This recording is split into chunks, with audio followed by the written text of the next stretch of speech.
اب اتنی بات جو ہم نے پڑھی ہے، اس میں ہمارے عمل کی کون سی باتیں آتی ہیں؟ ہمیں پھر کیا کرنا چاہیے؟ نمبر 1، ہمیں پہلی 10 آیات زبانی یاد کر لینی چاہیے. زبانی یاد کی ہوئی آیات جو ہیں وہ کب یاد رہتی ہیں اور کب بھول جاتی؟ جب ان کو پڑھا جاتا رہے تو وہ یاد رہتی ہیں، اور نہ پڑھیں تو بھول جاتی ہیں. تو یاد کر کے پھر کیا کریں گے؟ ان کو کم از کم دن کی ایک نماز میں، یا 2 دن میں ایک دفعہ، یا ہفتے میں کم از کم کسی ایک نماز میں آپ ان کو دہراتے رہیں. کب یاد کریں گے؟ آج سے انشاءاللہ اکٹھے بیٹھ جائیں اور بار بار ان کو دہرائیں اور ایک دوسرے کو سنائیں. دیکھیے، یاد کرنا صرف یہ نہیں ہوتا کہ آپ بس اپنے طور پہ بیٹھ کے یاد کر لیں اور آپ خود کو خود ہی سرٹیفکیٹ دے دیں کہ ہو گیا یاد. آپ کے یاد کرنے کا پتہ اس وقت چلے گا جب آپ کسی کو سنا کر کنفرم کر لیں گے کہ جو آپ نے یاد کیا ہے وہ صحیح ہے. لہذا یاد بھی کرنا ہے، اور یاد کر کے کسی نہ کسی کو سنا کر اپنی غلطی بھی نکلوانی ہے. اور کیا کرنا ہے؟ جمعہ کے دن سورۃ الکہف پڑھنا ہے. اس لحاظ سے وہ لوگ جو شروع کے سپاروں میں ہیں بہت لکی ہیں کہ ان کو بہت ارلی سورۃ کہف پڑھنے کو مل رہی ہے، تاکہ ابھی سے ہی اس کو اپنا معمول بنا لیں. ایک ہوتا ہے ہم کوئی کام روایتاً کرتے ہیں، رسماً کرتے ہیں، کسی نے کہہ دیا تو کرنے لگے، کہیں سے سنا تو کرنے لگے. اور ایک یہ ہے کہ پڑھ کے سمجھ کے شعور کے ساتھ اس کو کرنا. تو انشاءاللہ ایک اور عادت کیا بنانی ہے کہ اسے ہر جمعہ کو پڑھنا ہے. اوکے، اور کیا سبق ملا ہمیں؟ اگر دل پریشان ہو، گھبراہٹ ہو، کسی قسم کا ڈپریشن ہو رہا ہو، تو قرآن کا کوئی حصہ بھی پڑھا جا سکتا ہے، لیکن خاص طور پر اگر آپ سورۃ الکہف پڑھیں گے تو انشاءاللہ سکینت نازل ہوگی. پوری سورت کی قرأت اور تجوید بالکل پرفیکٹ کرنی ہے، درست کرنی ہے. یہ کیسے ہوگی؟ خود ہی خود پڑھ کے ہو جائے گی. تجوید سے پڑھیں گے، پھر کیا کریں گے؟ کسی سے سیکھیں گے، بار بار اس کی قرأت سنیں گے اور کسی کو سنائیں گے، اور سنا کر غلطی نکلوائیں گے. کیونکہ جب تک غلطی نکلوائیں گے نہیں، اس وقت تک فائدہ نہیں ہوگا. آپ کو کون بتائے گا کہ آپ صحیح پڑھنے لگ گئے؟ خود ہی بتا دیں گے اپنے آپ؟ نہیں، کسی کو سنائیں گے.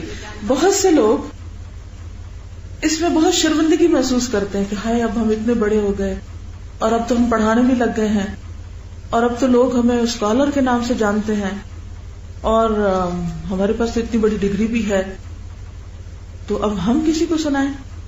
تو ایسا حیا دراصل تکبر میں شمار ہوتا ہے. یہ حیا نہیں، تکبر ہے کہ آپ اپنے آپ کو بہت بڑی چیز سمجھتے ہیں، بہت بالا سمجھتے ہیں، اور اپنی غلطی کی اصلاح چاہتے نہیں ہیں.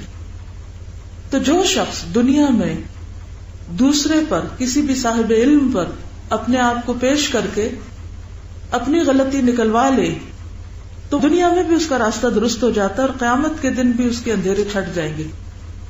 تو ہر شخص کوئی نہ کوئی ایسا شخص پکڑے کہ جس کی قرأت درست ہو، اور اسے سنا کر اس کو اس طرح پڑھنا شروع کریں جیسے یہ نازل ہوئی تھی.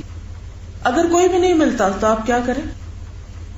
مثلا قاری حذیفی یا قاری بسور یا کوئی اچھے مجود قاری منشاوی، ان کے ساتھ جب وہ پڑھ رہے ہیں تو آہستہ آہستہ اپنے آپ کو بھی دیکھیں کہ کیا آپ وہیں رکتے ہیں جہاں وہ رکتے ہیں، اور کیا آپ ویسا ہی لمبا کرتے ہیں یا اسی طرح لفظ نکال رہے ہیں جیسے وہ کر رہے ہیں.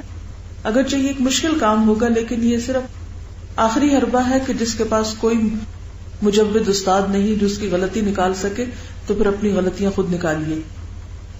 غلطی تو کوئی ہی نکالے گا جو ہم سے بہتر جانتا ہوگا. کیا یہ مشکل کام ہے کسی استاد کو ڈھونڈنا، پکڑنا؟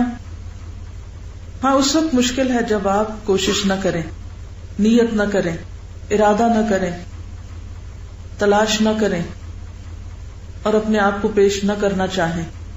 بعض اوقات ہم کسی سے کہتے ہیں تو دوسرا شخص اتنا انٹرسٹ نہیں لیتا ہمیں سکھانے پر. کیوں؟ کیونکہ وہ سمجھتا ہے کہ اس کو شوق نہیں. تو آپ اپنا شوق ظاہر کریں پیچھے لگ جائیں, منت خوشامد کریں اور سیکھ کے دم لیں. میں گارنٹی دیتی ہوں اگر سورۃ الکہف ٹھیک کرا لی آپ نے کسی سے تو انشاءاللہ باقی قرآن بھی بہت حد تک ٹھیک ہو جائے. کیونکہ بعض اوقات لوگ پورا قرآن سمجھتے ہیں لیکن پڑھنا ہی نہیں جانتے, تو بے حد ضروری ہے کہ ہم اس کو صحیح پڑھنا بھی جانیں. فائدہ کیا ہوگا, کیا ملے گا یہ کرنے سے؟ قیامت کے دن روشنی چاہیے. روشنی جب بجلی چلی جاتی ہے نا اور چاند ستارے بھی نہ ہو, نظر آ رہے بادل بھی ہوں, پھر آپ دیکھیں کہ اندھیرے کا کیا عالم ہوتا ہے. جب ایسا کبھی بھی اندھیرا آپ دیکھیں تو اس وقت آخرت کو یاد کریں, قبر کو یاد کریں, اور وہاں روشنی کس چیز کی ہوگی؟ قرآن پڑھنے کی. قرآن ساتھ روشنی کرے گا. اس سورت کا درست پڑھنا بھی ضروری ہے. تو انشاءاللہ آپ پڑھیں گے. اور کوئی سبق؟ جتنی باتیں پتہ چلی ہیں یہ ہم اپنے گھر والوں سے یا جن تک ہم آگے پہنچا سکے ان تک, ایٹ لیسٹ آپ میں سے جن کے پاس ٹیکسٹ میسجز کی سہولت ہے یا ٹیلی فون کی سہولت ہے کال کرنے کی, یا آپ باتوں میں بہت اچھے ہیں, بہت اچھے بات کر سکتے ہیں, یا آپ میں گٹس ہیں, کریج ہے, یا کہ آپ دوسروں کے ساتھ بات شیئر کر سکتے ہیں, تو کسی نہ کسی کے ساتھ اس کو شیئر بھی کیجیے.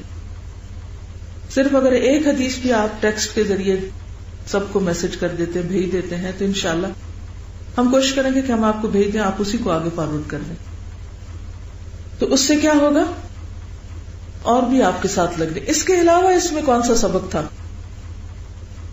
پہلی 10 آیتوں کو یاد کرنے والا دجال کے فتنے سے محفوظ رہے گا.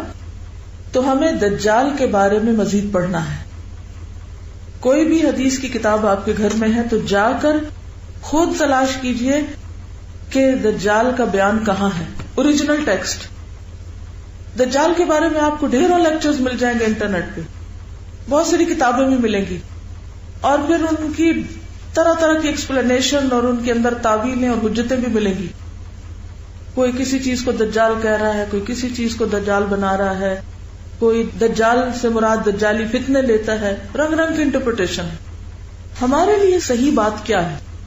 جو اللہ سبحانہ و تعالیٰ نے فرمائی اور جو رسول اللہ صلی اللہ علیہ وسلم نے فرمائی, اس کو پڑھیے, اوریجنل ٹیکسٹ.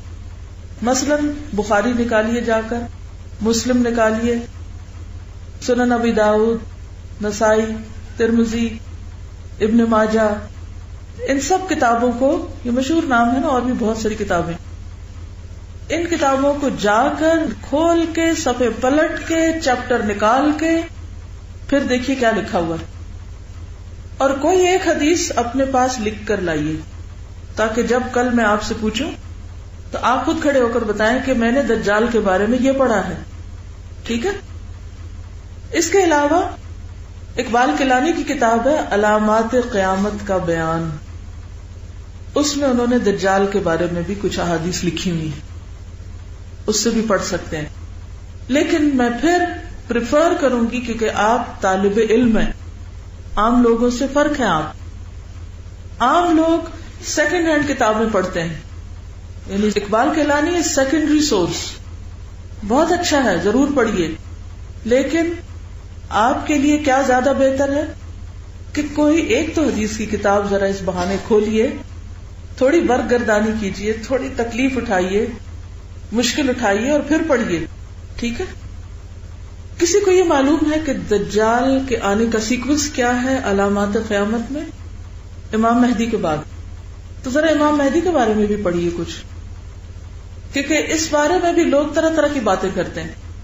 تو چونکہ آپ قرآن کے طالب علم ہیں, آپ کو صحیح بات پتہ ہونی چاہیے, اور خود پڑھیے. ٹھیک ہے. پھر میں پوچھوں گی آپ سے کیا پڑھا. صرف ایک حدیث بھی کافی ہے مہدی کے بارے میں, صرف ایک حدیث. میں نے یہ سورت 22 فروری 2006 میں پڑھائی تھی. 22 فروری 2006. اس کے بعد میں آج 23 فروری 2010 میں پڑھا رہی ہوں.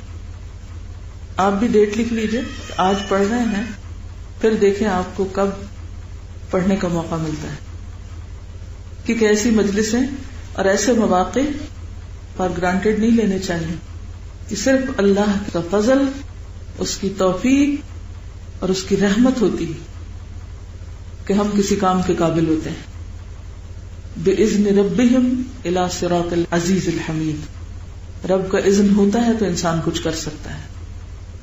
اور یہ بھی اللہ تعالیٰ نے ہمارے لیے خیر لکھی کہ الحمدللہ اس وقت اتفاق سے نور القرآن، تعلیم القرآن، کراچی تعلیم القرآن سب اکٹھے سورۃ الکہف پہ پہنچے.